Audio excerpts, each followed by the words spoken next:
लागे लगन पति सखे सन, लागे लगन पति सखे सन, परमा सुखा अति आनंदन, परमा सुखा अति आनंदन, लागे लगन, लागे लगन, लागे लगन पति सखे सना। নমস্কার এবং সকলকে শুভ সন্ধ্যা জানাই। প্রথমেই আমি কৃতজ্ঞতা জানাই ফিলিংস চ্যানেলকে আমাকে এখানে আমন্ত্রণ জানানোর জন্য। আর তোমার ভাবনা চিন্তাও এটা আমার খুব ভালো লেগেছে, আর তার জন্যই আমি এসেছি। 100 বার তার জন্য অনেক অনেক ধন্যবাদ তোমাকে। সরাসরি চলে যাই তোমার সঙ্গীত জীবনে। তোমার সঙ্গে বহুকাল বাজাচ্ছি, বা আমি দর্শকরা একসঙ্গে কাজও করেছি, দর্শকরা অনেকদিন তোমার গান সবাই শুনেছেন, কিন্তু তোমার যে লড়াই, তোমার ব্যক্তিগত জীবন, তোমার যে বেড়ে ওঠা, তোমার গান বাজনাতে আসা, এটা তো দর্শকরা কেউ জানেন না। এবং আমাদের এই অনুষ্ঠানটা কিন্তু মূলত সেটা নিয়ে, যে একটা মানুষ কত লড়াই কষ্ট করলে তবে গিয়ে একটা জায়গায় পৌঁছয়, বা পৌঁছতে গেলে কতটা লড়াই, কতটা একটা ভালো কাজ করতে গেলে লড়াই তো থাকেই এবং সবাই করেছে। আমারও লড়াই আছে, সেটা বলতে পারলে ভালোই লাগবে। সেটাই ছোটবেলায় দেখো, বলতে পারো আমি একদম মায়ের পেট থেকে গান শুনছি, কারণ আমার মা রেডিও আর্টিস্ট ছিলেন। আকাশবাণীতে 3টে সাবজেক্ট এ গ্রেড আর্টিস্ট হিসেবে গাইতেন, এবং সেখান থেকে আমার মামা বাড়িটা পুরোটাই একটা মিউজিক্যাল ফ্যামিলি বলতে পারো। আমার মাসি রেডিওতে গাইতেন, আমার মা রেডিওতে গাইতেন, আমার মামা রেডিওর স্টাফ তবলা প্লেয়ার। তো সেখানে আমাদের মামা বাড়িটা পুরোটাই গান বাজনার পাশে, সঙ্গীত ঘরানায় তুমি। তো সেখানে আমার একটা এক্সট্রা অ্যাডেড পাওয়া, যে আমি একদম মানে জন্মের আগে থেকে পেট থেকে বোধহয় গানটা আমি শুনছি এবং গানটা তৈরি হয়েছে। তারপরে তো আস্তে আস্তে খুব ছোট থেকে আমি ওই মা ক্লাস করতেন, শেখাতেন প্রচুর ছেলে মেয়ে। আমরা তখন থাকতাম পুরুলিয়া বলে একটা জায়গা, তুমি জানো পুরুলিয়াতে, তো সেখানে থাকতাম, মা ক্লাস করাতেন। সেখান থেকে আমার শুরু, এবং মার হাতে খড়ি, মাই আমার প্রথম গুরু, শিক্ষাগুরু। এবং আমি ছোটবেলা থেকে, আমি জানি না, হয়তো ওই ফ্যামিলি ব্যাকগ্রাউন্ডের জন্য হয়তো একটা ব্লাডে মিউজিক খুব ছোট থেকে না, আমি গান করার চেষ্টা করা, কিছু কিছু জায়গায় পারফর্ম করা, অনেকে গাইতে বলেছে। এবং আমার খুব ভালো মনে আছে, তখন তো ওই প্রচুর কনসার্ট হতো, মানে হোল নাইট কনসার্ট হতো এবং ক্লাসিক্যাল কনসার্ট হতো। তো আমার মনে আছে পুরুলিয়াতে বিশাল বড় একটা কনসার্ট, এবং আমি শিশু শিল্পী হিসেবে রাগ ইমান গেয়েছিলাম। সেখানে আমার পরে যারা আর্টিস্ট ছিলেন তারা সব মায়েস্ট্রো লোকজন, এবং সেখানে পণ্ডিত এ কাননজি, মালবিকা কানন, তারপরে পণ্ডিত রবিশঙ্কর জি, বিলায়েত খাঁ, তারপরে রোশন কুমারী যে কত্থক ডান্সার, তো এরা সবাই ছিল, এবং প্রত্যেকে সামনের সারিতে বসেছিল। মানে আমি বলতে বলতে আমার গুজবাম্প হচ্ছে, যে আমি সবাই উঠে এসে আমাকে জড়িয়ে ধরেছিল, এবং পণ্ডিত এটি কানন আমাকে বলেছিল তখন আইটিসিতে, মাকে বলেছিল, ইস লড়কা কো মুঝে দে দো, मैं इसको एकदम तैयार कर दूंगा। তো এটা খুব ভালো। যা হয় বাড়িতে, সাধারণ বাড়ি দিয়ে বাবা মারা হট করে ছেলেকে, এত ছোট ছেলেকে ছেড়ে দেবো, সেটা ছাড়েনি। যাই হোক, খুব আমাকে আশীর্বাদ করেছে, এটা একটা বিশাল পাওনা আমার কাছে। এবং প্রত্যেকে নমস্য ব্যক্তি, এবং তাদেরকে আমি চোখের সামনে দেখছি, এবং তারা তোমাকে, এবং ছোটবেলায় তো জানো যে ছোটরা খুব বিন্দাস গান করে, মানে অত টেনশন ফেশন থাকে না, তো অত জানকারি তৈরি হয়নি। যত মানুষ জানে তত তার নার্ভাস সিস্টেম কাজ করে। তো সেই হিসাবে সেটা আমার একটা বিশাল বড় পাওনা। এবং সেখান থেকে জার্নি শুরু। আস্তে আস্তে আমি ওখান থেকে চন্দননগরে আমরা শিফট করি। বাবা মেট্রো রেলে, আগে সাউথ ইস্টার্ন রেলে ছিল, তারপর মেট্রো রেলে আসার পরে আমরা চন্দননগরে শিফট করি। সেখানে ভালো করে তালিম নেওয়া, এবং তারপরে 4-5 বছর চন্দননগরে থাকার পরে আমরা কলকাতায় শিফট করি। সেখানে এসে আমি আমার প্রথম গুরু আচার্য জয়ন্ত বোস, তার কাছে শেখা শুরু, এবং নাড়া বেঁধে আমি ওখানে শেখা শুরু করেছিলাম। তারপরে আস্তে আস্তে আমি পণ্ডিত কাজল চক্রবর্তীর কাছে আমার দ্বিতীয় গুরু, এবং জটিলেশ্বর মুখোপাধ্যায় লাইট মিউজিকের জন্য জটিলেশ্বর মুখোপাধ্যায়, সুকুমার মিত্র এবং রবীন্দ্রনাথের গান বন্দনা সিংহ, এই আমার সঙ্গীত গুরু। দেখো বিদ্যা শিক্ষা তো খুব গুরুমুখী বিদ্যা, তাই একের অধিকের কাছে আমি যেতে ভালোবেসেছি, এবং যার যেটা প্লাস পয়েন্ট সেখানে আমি সেটা নেওয়ার চেষ্টা করেছি। আর এখন আমরা মিউজিকে তাই জন্যই তুমি এতদিকে তোমার মানে বিচরণটা, সঙ্গীত জগতে তোমার বিচরণটা সব দিকে, এ নয় যে তুমি একটা সাবজেক্ট গাই, হ্যাঁ আমি শুধু নজরুলিতে এটার জন্যই তোমার রবীন্দ্রনাথের গান গাই তা না, আমি খুব ছোট থেকে সব ধরনের সাবজেক্ট নিয়ে নাড়াচাড়া করেছি। জানার আগ্রহটা মারাত্মক ছিল, হ্যাঁ সেটা ছিল, সেই জন্যই তুমি এতগুলো মানুষের কাছে গেছো, এতগুলো মানুষকে নেওয়া এবং তাদের সব কথা বা তাদের তখনকার দিনের এনারা তো জানোই খুবই নামকরা ব্যক্তিত্ব, এবং এত আপন করে শেখাতেন, এই ব্যাপারটা এখন পাই না। এই ব্যাপারটা এখন পুরো না মানে বলতে খুব খারাপ লাগছে, পুরো বিজনেস ওরিয়েন্টেড হয়ে গেছে, কিন্তু তখন না ওরা হাতে ধরে কি আদর করে যে শেখাতেন, সেটা সত্যি খুব মিস করি। তুমি বলছো এটা কিন্তু তোমার অন্তর থেকে ঠেলে বেরোচ্ছে একদম। এবং এখনো স্টুডেন্ট অফ মিউজিক আমরা, আমি বলি না আমি প্রচুর জানি, আমাদের গুরুদের জানা দেখে আমার মনে হয় আমি কিন্তু সাটা বলতে পারি না। সঙ্গীত জগৎ তো এরকম, মানে সব শিক্ষাই আমার মনে হয় যে বোধহয় কোনো শেষ নেই না। আমি একটা অনুষ্ঠানে আমার এক দাদা সেখানে আমাকে বললো যে এরকম একটা চ্যারিটি করা হচ্ছে অন্ধ কিছু বাচ্চাদের জন্য, সেটা চ্যারিটি করা হবে, প্রোগ্রামটা হবে রবীন্দ্র সদনে। আচ্ছা, সেখানে কারা কারা গাইবে, ইন্দ্রনীল সেন, শ্রীকান্ত আচার্য, মানে তখন যারা যারা সাংঘাতিক দাপিয়ে বেড়াচ্ছে, ইন্দ্রাণী সেন, তাহলে সালটা বোধহয় 95-96 না 96 না, 97 97-98 ঠিকই বলছি, কারণ শ্রীকান্ত দা তো 95 হ্যাঁ ওই মনের জানালা শুরু করেছিল। তো সেখানে আমি নবীন শিল্পী হিসেবে গিয়েছিলাম, এবং সব থেকে যেটা ভালো হয়েছিল মানে ওটা এস.ডি. বর্মন আর.ডি. বর্মনের স্মরণে হয়েছিল। তো ওনাদের গান মানে এস.ডি. বর্মনের 2টো গান, আর.ডি. বর্মনের 2টো গান করে 4টে করে গান সব শিল্পীদের, আর আমি নবীন শিল্পী হিসেবে গিয়েছি। এবং মানে আমি খুব লাকি, যেখানে বিভিন্ন পত্রপত্রিকা সব এসছিল, সেখানে আনন্দবাজার এবং শ্রেষ্ঠম্যানে আমার ছবি দিয়েই সেখানে খুব প্রশংসা করে, সেই আমার কাটিং করাও আছে, পেপার কাটিং, সেটা আমার কাছে দারুণ একটা, শিল্পীরা সব গাইলো, কিন্তু সবাই এসে খুব অ্যাপ্রিসিয়েট করেছিল, সবার খুব আশীর্বাদ পেয়েছিলাম। হৈমন্তী শুক্লাও ছিল, হৈমন্তী দি ভীষণ, এমনিতে দিয়ে আমাকে এমনিতেই খুব ভালোবাসেন, নির্মলা মাসি ছিল, নির্মলা মিশ্র ছিল, তো সবার খুব আশীর্বাদ পেয়েছিলাম। সেই থেকে না আমার শুরু। তারপরে তো বিভিন্ন চ্যানেলে গাইতে শুরু করলাম। দেবমাল্য চট্টোপাধ্যায় একজন সিনিয়র আর্টিস্ট, সে একটা জায়গায় আমাকে সুযোগ করে দিল, সেখান থেকে আমার অনেক জার্নি শুরু হলো, বেশ কিছু জায়গায় বিচরণ করা, স্টেজ পারফর্ম করা, মানে ফাংশন জগৎ, মানে হ্যাঁ প্রোগ্রাম শুরু হলো। ফুল ফ্রেজেট আর একটু পরের থেকে এটা শুরু হলো। তারপরে ধরো 2000 সালে হঠাৎ নচিদার একটা ফোন, যে তোকে গাইতে হবে, আমি অ্যাঙ্কারিং করছি সা থেকে সা বলে একটা কম্পিটিশন, সেখানে আমি সব ভালোদের নিয়ে গেছি। আর আমার ছোটবেলা থেকে কেন জানি না কম্পিটিশন মেন্টালিটিটা ছিল না, কারণ আমার মনে হয় যে আমি খুব মুডি, মানে যখন ইচ্ছে করছে না তো তখন আমি জোর করে না, মানে হয়তো বসে আছি একটা শুটিং এর টাইম 10টার সময় শুটিং শুরু হলো, বিকেল 4টার সময়, তখন আর আমার মুডই থাকবে না, এনার্জি হবে না। তো আমি নচিতা বললাম, নচিতা প্লিজ আমাকে এটা বলো না, কারণ আমি একদম কমফর্ট ফিল করি না এটাতে, না তোকে গাইতেই হবে, নাহলে কিন্তু আমি ভীষণ রেগে যাবো। এবার দেখো নচিতা একটা লেজেন্ড মানুষ, সেটাকে এইভাবে বারবার না করাটাও ঠিক না। আর আমার মামাদের বন্ধু স্থানীয় ছোট থেকে আমাকে দেখেছে, তাই বললাম ঠিক আছে নচিতা আমি গাইবো, তুমি যখন এত করে বলছো আমি গাইবো। এবার যাবার পরে তো দেখলাম সব দারুণ। আর ওইখানে আমার সৌমিতার সঙ্গে আলাপ। সৌমিতা তখন মানে সদ্য এসছে ইয়ে থেকে, মালদা থেকে, যে ওখানে কম্পিটিশনে, আর কিরকম তাবড় গান গাইছে, মানে আমরা তো স্পেল বাউন্ড। তারপরে এবার কি হয়েছে, মানে অনেকগুলো রাউন্ড ছিল, 12টা মতো রাউন্ড ছিল, একদিক থেকে সৌমিতা, একদিক থেকে আমি, সেখানে শুভঙ্কর ভাস্কর, অরিজিৎ চক্রবর্তী, মানে সব ভালো জয়তী চক্রবর্তী, সব ভালো আর্টিস্টরা সব ছিল আর কি। তো যাই হোক, একদিক থেকে শুভমিতা, একদিক থেকে আমি, ফাইনালি উঠলাম।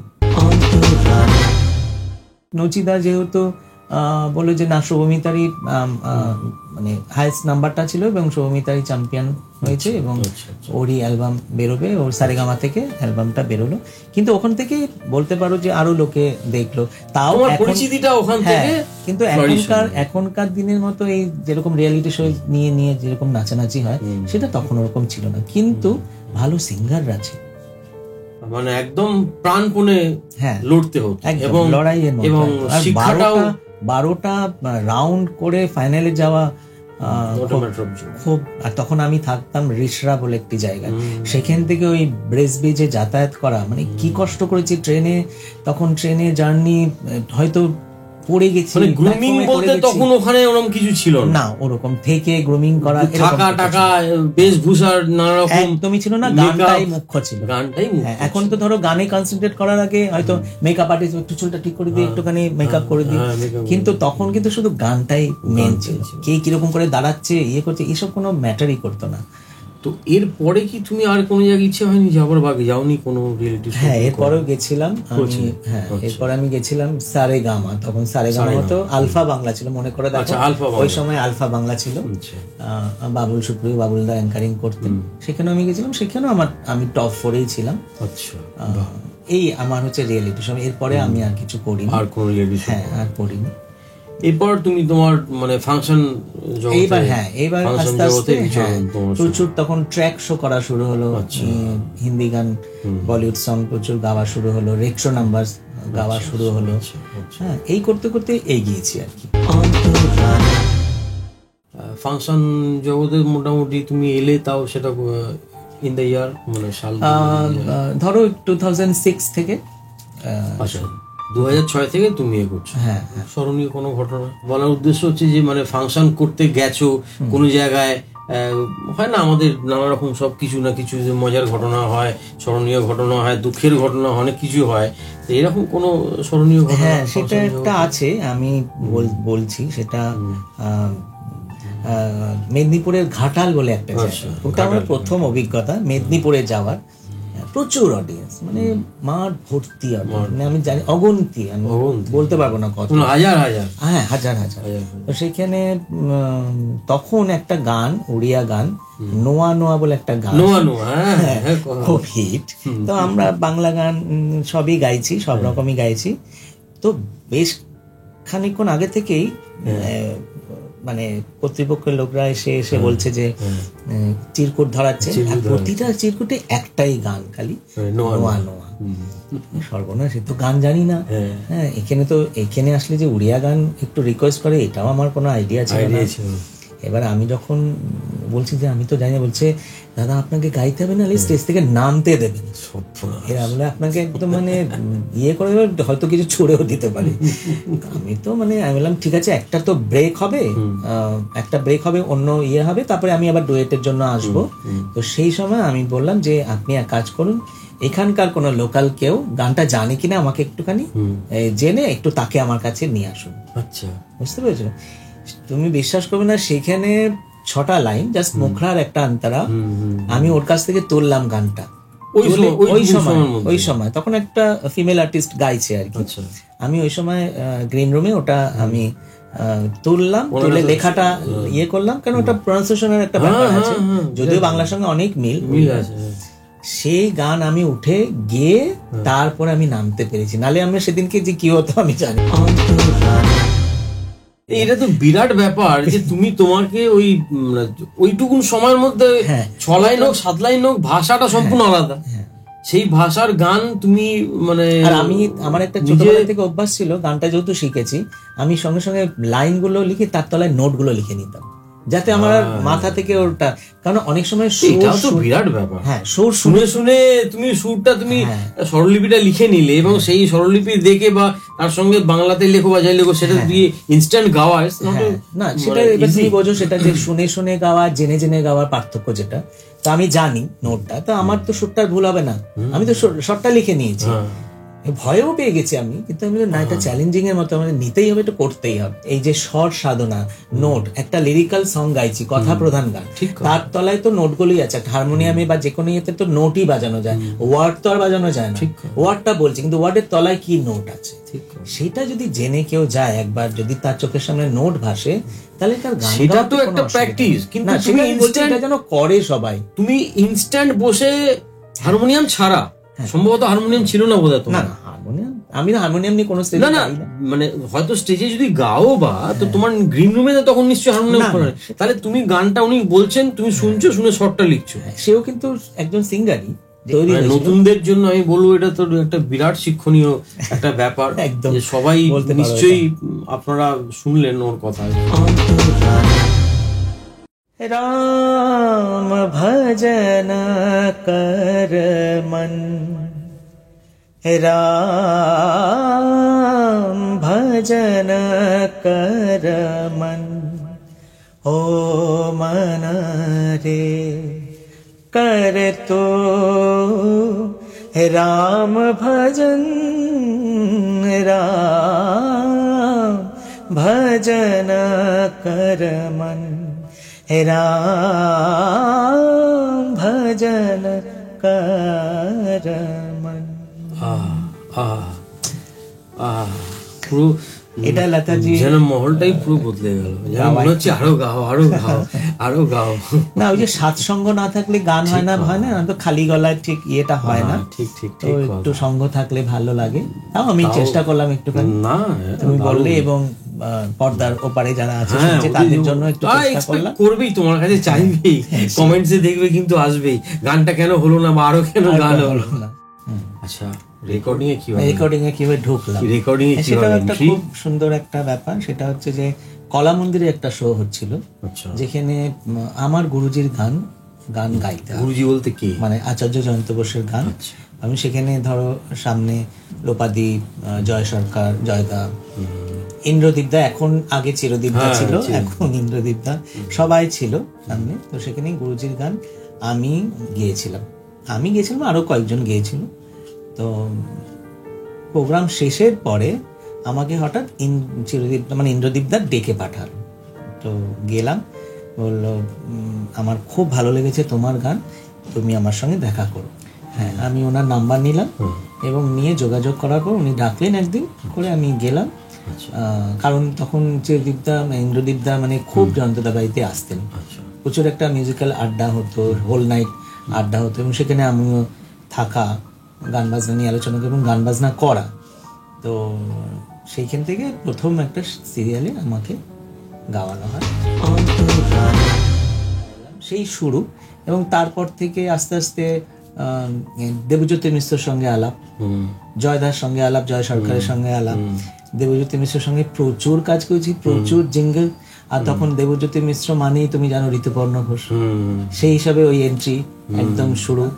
এবং ঋতুদার একটা অদ্ভুত মানে সুন্দর একটা স্বভাব ছিল যে যখনই যে রেকর্ডিং এ যেত, সেখানে ওনার একটা পার্সোনাল ডায়েরি ছিল। তো ডায়েরিতে প্রতিটা রেকর্ডিং এর পরে সবার যারা যারা কাজ করলাম সবার কিরকম লাগলো সেই দিনকে কাজ করে সেই একটা অভিজ্ঞতা লিখতে হতো। আচ্ছা, এই যে ওনার সঙ্গে মানে তোমরা যে কাজ করলে, তোমাদের কেমন লাগলো? সাংঘাতিক। এবং না, তোমাদের কেমন লাগলো সেটা ওখানে লিখে আসতে, আমাদের কেমন লাগলো সেটা ওনার দায়িত্ব সেদিনকার জন্য, মানে ভিজিটার্স রিমার্ক যেটা একদম, মানে আজকে কেমন লাগলো এটা লিখে দিবি একদম নিচে ইয়ে করে, সেটা উনি যত্ন করে। আর কি সুন্দর করে ডায়েরিটা তৈরি করেছিলেন, মানে আর যখন কাজ করতে করতে বুঝেছি যে কি জ্ঞানী একজন মানুষ, মানে পড়াশোনাটা কোন লেভেলে তুমি বিশ্বাস করবে না। চিত্রাঙ্গদাতে টুকরো টুকরো প্রচুর, তুমি যদি সিনেমাটা দেখো, জানি না দেখেছো কিনা, টুকরো টুকরো প্রচুর সংস্কৃত আছে সেখানে। কৌশিকীও গিয়েছিল, অনেকেই গিয়েছিল। তো আমারও একটা সেকশন ছিল। তো দেবুদাকে বলেছিল যে তুই লিখে নিয়ে আসবি, 16টা লাইন এরকম ছিল, সবাই 4 লাইন করে এরকম করে। এবার সামহাও যেটা লিখে নিয়ে এসেছিল দেবুদা, সেটা বোধহয় ওনার পছন্দ হয়নি। তখন দেবুদার তো মাথায় হাতে ব্যথা, লিখে হবে আবার, আমি কোথা থেকে লিখবো, আবার কি করে জোগাড় করবো। বলছে দাঁড়া, টেনশন নিস না। কি মানে কুল দেখলাম একটা মানুষ। আমরা সকাল 11টায় ইয়েতে গেছি, স্টুডিওতে গেছি, রেকর্ডিংটা শেষ হয়েছে ভোর 4টের সময়। মানে কতটা পারফেকশনিস্ট এবং কি খুঁতখুঁতে মানুষ, হচ্ছে না পড়াশোনা, এটা ঠিক গাইছিস না, এটা ঠিক হচ্ছে না, মানে পার্সোনাল করে আলাদা আলাদা করে সিটিং করে করে ডাবিং করাতো। তো এইটা একটা দারুণ পাওনা ঋতুদার সঙ্গে কাজ করার। এক অর্থে উনিও তার মানে তোমার শিক্ষাগুরু হয়ে গেল নিশ্চয়ই, এবং মানে একটা পার্টে যাকে যতক্ষণই পাওয়া সে তখন আমার গুরু স্থানীয়। নিশ্চয়ই গয়নার বাক্স, অপর্ণা সেনের, তার সাথে কাজ করা, এবং সন্ধ্যেবেলা মনে আছে মুড়ি মাখা হয়েছে, বলছে অপর্ণা আন্টি বলেছে যে আমার ভীষণ মুড়ি মাখা খেতে ইচ্ছে করছে। সবাই বলছে বাবা অবাক হয়ে গেছে, অপর্ণা সেন মুড়ি খাবে। আমাদের কাছে অপর্ণা সেন মানে বিশাল একটা ব্যক্তিত্ব তখন, তো ওনার জন্য মুড়ি মাখা হয়েছে। তো আমাদের জন্য সব একটা গামলার মধ্যে মুড়ি মাখা হয়েছে, ওনাকে একটা আলাদা, এই আমাকে আলাদা বাটি নেই, আমি ওই গামলাতেই খাবো, সব এইটা ওই গামলার মধ্যে দিয়ে দে। সবাই মানে আমরা অবাক হয়ে গেলাম যে এরা কতটা ডাউন টু আর্থ মানুষ, যে ওইখান থেকে সবাই নিচ্ছে, উনিও কিন্তু ওখান থেকে নিয়ে নিয়ে খান। এগুলো না শিক্ষণীয়, যে নিশ্চয়ই একটা ব্যক্তিত্ব গেলে পাটা তো জমিতে থাকতেই হবে, এবং মাথা নিচু, মানে সব সময় আচ্ছা এটা হচ্ছে না, আচ্ছা এই জায়গাটা প্রবলেম হচ্ছে না, মানে সবসময় একটা শিক্ষা গ্রহণের ইচ্ছাটা যেন কখনো বন্ধ না, সেটা খুব ভালো লাগা, সেটা একটা দারুণ কাজে লাগা। তারপরে দেবুদার সঙ্গে প্রথম আমরা ঢাকায় গেলাম, ঢাকায় শো করতে। তো অনেক রকম এরকম দেবুদার সঙ্গে প্রচুর অভিজ্ঞতা, জিঙ্গিস প্রচুর গেয়েছি, বাংলাদেশের প্রচুর জিঙ্গিস গেয়েছি। তো এই আর কি রেকর্ডিং এ ঢোকালো। জয়দার সঙ্গে প্রচুর সিনেমায় ইয়ে করছে, মুক্তধারায় আমরা গান গেয়েছি, রবীন্দ্রনাথের গান। তারপরে আমার খুব কাছের বন্ধু ডক্টর রূপালী চট্টোপাধ্যায়, ভীষণই একজন গুণী মানুষ। রূপালী বোধহয় আমাকে সব থেকে বেশি রেকর্ডিং এ গাইয়েছে, প্রচুর কাজ করেছি ওর সাথে, দারুণ অভিজ্ঞতা, বন্ধুর ইয়েতে একদম খুব মজা করে কাজ করেছি। সিরিয়ালে তো কলকাতার এখন বেশ কিছু সিরিয়ালে তো আপনার প্রচুর ফাংশন হলো, রেকর্ডিং হলো। তো ফাংশন যখন করছো বা করেছো বা করে চলেছো, তাতে বিদেশ যাত্রা তো অবধারিত। নিশ্চয়ই, হ্যাঁ। প্রথম অভিজ্ঞতা কবে? সেটা প্রথমটা হলো কিভাবে, আমি ভারতবর্ষে তুমি জানো খাজুরাহো ফেস্টিভ্যাল একটা বিশাল নামকরা ফেস্টিভ্যাল, খাজুরাহো ফেস্টিভ্যাল। আচ্ছা, সেইখানে হঠাৎ একদিন রাহুল চট্টোপাধ্যায়, মানে মানবী মুখোপাধ্যায়ের যে জামাই শরৎ সেতারিস, রাহুল দা হঠাৎ একদিন ফোন করলো, কারণ রাহুল দা মানুষের দিয়ে আমাকে খুব স্নেহ করে, খুব ভালোবাসেন। রাহুল দা বললো যে এরকম ওই ভাস্বতী সেন যে বিরজু মহারাজজির যে ছাত্রী আর কি, তো ওরা বললো যে এরকম খাজুরাহো ফেস্টিভ্যালে ওদের একটা ভাস্বতী দিয়ে একটা পারফরমেন্স আছে, তো একজন সিঙ্গার বলতে আমি তোর কথা বলেছি, তোর গান ভাস্বতী দিয়ে খুব পছন্দ হয়েছে আমাদের, তুই কি করবি? প্রথমে আমি কি বলছো রাহুল দা, আমি খাজুরাহো ফেস্টিভ্যালে গান করবো, মানে ভাবতে পারছি না আমি অবশ্যই করব। আর সেখানে সব চ্যালেঞ্জিং জিনিস, মানে ধরো কোনো রাগের বান্দিশ, একটা তারানা, হ্যাঁ, একটা চতুরাং, মানে একদম ডান্সের মধ্যে, একদম খাজুরাহো ফেস্টিভ্যাল মানে শিবের তাণ্ডব ওসব দেখানো হবে। তো আমি বললাম নিশ্চয়ই গাবে। বলছে তাহলে কিন্তু আমাদের পরশু দিনের মধ্যে দিল্লি চলে যেতে হবে, প্রথমে রিহার্সাল হবে, তারপরে আমরা ওখানে গিয়ে পারফর্ম করা হলো। আচ্ছা, তার মাঝখানে আমি একটা পরীক্ষা দিয়েছিলাম ICCR এর মেম্বার, যেটা সেন্ট্রাল গভর্নমেন্টের এমপ্যানেল আর্টিস্টের জন্য, সেটা আমি পরীক্ষা দিয়েছিলাম। আচ্ছা, যাই হোক, তারপরে আমরা খাজুরাহো ফেস্টিভ্যালে পারফর্ম করলাম, দারুণ হলো। সেটা অল ওভার ইন্ডিয়াতে ডিডি যেটা ন্যাশনাল ডিডি, সেটা পুরো লাইভ টেলিকাস্ট করলো। বুঝতে পেরেছি, পুরো সমগ্র অনুষ্ঠানটা পুরো ভারতবর্ষ পুরো লাইভ টেলিকাস্ট, মানে বাড়িতেও আমার সবাই দেখেছে আর কি। তো সেটা দারুণ হিট হলো, প্রোগ্রামটা হলো। এবং সেখান থেকে ভাস্বতী দিদিও একটা খুব ভালো লাগা, দারুণ হয়েছে, দারুণ গেয়েছো, দারুণ সেটা আমার খুব একটা পাওনা হলো। তারপরে বাড়ি ফেরার পরে হঠাৎ দেখলাম আমার সেন্ট্রাল গভর্নমেন্ট থেকে একদম স্টাম্প মারা চিঠি এলো, মানে আমি প্র্যাকটিক্যাল পরীক্ষায় মানে হয়েছি, উত্তীর্ণ হয়েছি এবং গোল্ড মেডেল আমি পেয়েছি। তারপরে ICCR এর আমি এমপ্যানেল আর্টিস্ট হলাম, সেটা একটা দারুণ ভালো লাগা। ঠিক তার 1 মাস পরেই আবার ওদের ফোন, যেরকম ইন্ডিয়াকে রিপ্রেজেন্ট করতে হবে এবং 70 বছরের ইন্ডিপেন্ডেন্স ডে হিসাবে হবে, তুমি কি যাবে? আমাকে বলছে। আমি বলছি দিদি কি বলছো, এটা একটা সাংঘাতিক অপরচুনিটি আমার কাছে। আমি প্রথম বিদেশ যাত্রা, এবং সেটা ইন্ডিয়া গভর্নমেন্টের হয়ে যাওয়া, রিপ্রেজেন্ট করতে, এটা দারুণ একটা প্রেস্টিজিয়াস। অবশ্যই একদম কোনো হচ্ছে, ঠিক আছে, প্রসেসিং হলো। আমার প্রথম জীবনের ট্যুর হলো নিউজিল্যান্ড প্রথমেই ফার্স্ট ট্যুর, এবং সাংঘাতিক ভালো। ওখানে অকল্যান্ডে, ওয়েলিংটনে আমাদের শো হলো, দারুণ মজা করেছি, ঘুরেছি, ভীষণ ভালো গান বাজনা হলো ওখানে। কি ধরনের ক্লাসিক্যাল গান বাজনা, মানে ধরো হ্যাঁ, মানে বান্দিশো হয়েছে, ডান্সের সঙ্গে যেরকম হয় আর কি, ডান্সের উপরে একটা কিছু তারানা, কিছু বান্দিশ, কিছু লাস্টে একটা ভজন, এরকম আর কি।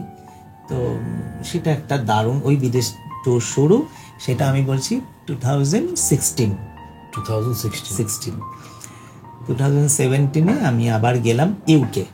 আচ্ছা, ইউকে সেটা একদম বলিউড, এবং এইভাবেই তোমার ইউকে, তারপরে আমেরিকা, তারপরে হংকং, দুবাই চলছে।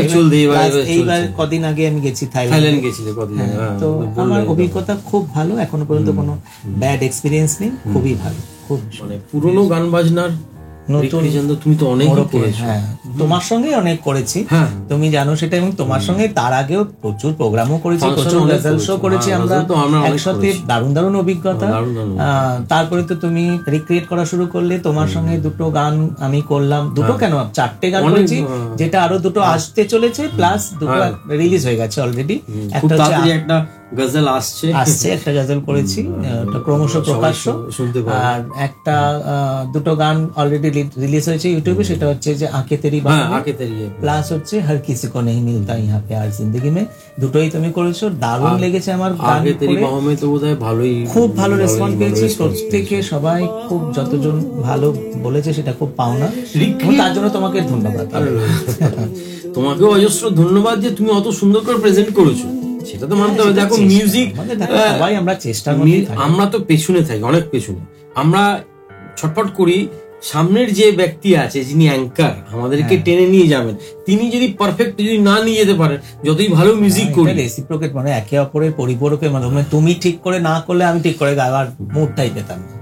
তো এটা তো আমার, তুমি যদি ভালো করে না গাও, তাহলে আমার মিউজিক, আমি কেন, কোনো মিউজিশিয়ান বা কোনো অ্যারেঞ্জার কারোরই কেউ শুনবে না, অনেক দূর, অনেক পরে। আগে যিনি আর্টিস্ট, ওনার গানটা শোনার পরে, কারণ শুধু মিউজিক দিয়েও হবে না, আবার শুধু গান একা গেয়ে গেলে সেটাও হবে না, একে অন্যের পরিপূরক। এবং এই প্রসঙ্গে একটা কথা বলি, যেটা আমার বলতে ইচ্ছে করছে, সেটা হচ্ছে যে বলো, আজ তোমার দিন, তোমার কাছে সবাই শুনবে, তোমার অভিজ্ঞতা, তোমার ভালো লাগা, একদম। তো এই ধরো রিক্রিয়েট করা ইয়েটা, সেইটাতে একটা অদ্ভুত একটা আমার সুযোগ এসেছিল। শর্মী চক্রবর্তী একজন, উনি, ও হচ্ছে এআর রহমানের একাডেমিতে শেখে, ও ওয়েস্টার্ন গায়, ভীষণই ভালো গায়। তো শর্মী একদিন আমাকে বললো, তুমি জানো সাউথের এমটিভি কোক স্টুডিও যেরকম, তেমনি সাউথের হচ্ছে কাপা টিভি, খুব পপুলার একটা চ্যানেল, দারুণ গান, এবং প্রচুর ওদের ভিউয়ার্স, প্রচুর মিলিয়ন ওদের সাবস্ক্রাইবার, দারুণ সমস্ত আর্টিস্ট এবং হ্যাঁ, সেখানে সব দেখি আমি। হ্যাঁ, তো শর্মী বললো, জয়দা এরকম আমরা একটা পেয়েছি, ওখানে একটা স্লট পেয়েছি, আমরা গান পাঠিয়েছিলাম। তো ও বলেছিল যে বলিউড সঙ্গই, আর একটা হয়েছিল সরস্বতী বন্দনা, সরস্বতীর আগের ওপরে সরস্বতী বন্দনা। তো ও বললো যে তুমি ইন্ডিয়ানটা গাইবে, আমি ওয়েস্টার্নটা গাইবো। তো এরকম করে একটা ব্লেন্ডিং করে একটা প্রজেক্ট ওদের দেওয়া হয়েছিল, সেটা ওরা সাংঘাতিক আপ্লুত হয়ে ওরা আমাদের কল করেছিল, এবং প্রফেশনালি সাংঘাতিক একটা অভিজ্ঞতা। মানে ওদের স্টুডিও থেকে তো আমার মাথা খারাপ, পরে শুনলাম ওটা 4 কোটি টাকা স্টুডিও, এবং দারুণ ভাবে ওরা ওই যে লেস টক মোর ওয়ার্ক, এটাতে ওরা বিশ্বাসী, কথা কম, আর কাজ একদম পারফেক্ট কাজ। মানে যারা ধরো ক্যামেরা করছে, মানে সাংঘাতিক ভালো। তো ওইটা আমার একটা দারুণ পাওনা বলতে পারো, অভিজ্ঞতা, দারুণ, খুব ভালো লেগেছিল ওটা কাজটা করে আর কি। তো ওটা 5টা গান আমার আছে ইউটিউবে, আমার চ্যানেল জয় ভট্টাচার্য অফিসিয়াল চ্যানেলেই আছে, সার্চ করলে পাওয়া যায়। আচ্ছা জয়, অনেক তোমার কথা শুনলাম, তুমি অনেকটা সময় দিয়েছো, মূল্যবান সময়। অন্তরালে অনুষ্ঠানেতে এসে তোমার কেমন লাগছে তাও শেষ একবার জিজ্ঞেস করো। হ্যাঁ, নিশ্চয়ই। আমাকে আবার বলি, আমাকে আমন্ত্রণ জানানোর জন্য অনেক কৃতজ্ঞতা জানাই। এবং তুমি এই যে এত সুন্দর একটা নাম দিয়েছো অন্তরালে, যে মানুষের এই যে লড়াই, জীবনযাত্রার যেভাবে লড়াই করে মানুষ এগোয়, সেটা তো সকলে জানতে পারে না। তো এই অন্তরালের মাধ্যমে অনেক মানুষের কাছে পৌঁছাবে যে তাদের সত্যি সে কিভাবে এগিয়েছে, কিভাবে কষ্ট করেছে, অডিয়েন্স জানতে পারবে। শ্রীবৃদ্ধি কামনা করি, এইভাবে এগিয়ে চলুক। অনেক ধন্যবাদ। আর তোমাকে আবার অসংখ্য ধন্যবাদ। তোমাকে অসংখ্য ধন্যবাদ। যেতে যেতে আমার জন্য, আমাদের জন্য এবং সকল দর্শকদের জন্য একটু আবার গান, সেখানে সেই বিধিনিষেধ থেকে তাহলে আমি আবার সেই একটা রাগের, যেহেতু রাগের মধ্যে থাকলাম, সন্ধ্যেবেলার একটি রাগ করিয়া ধানেছি, তারই একটা ছোট গান দিয়েছি। পায়েলে ঝনকার মোরি ঝনন ঝনন বাজে ঝনকারে,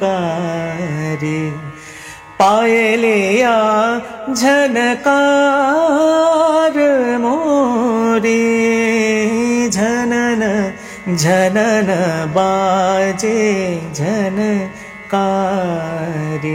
পায়েলে ঝনকার ফিল্মস চ্যানেলের পক্ষ থেকে ছোট্ট একটা স্মারক। একদম থ্যাংক ইউ সো মাচ।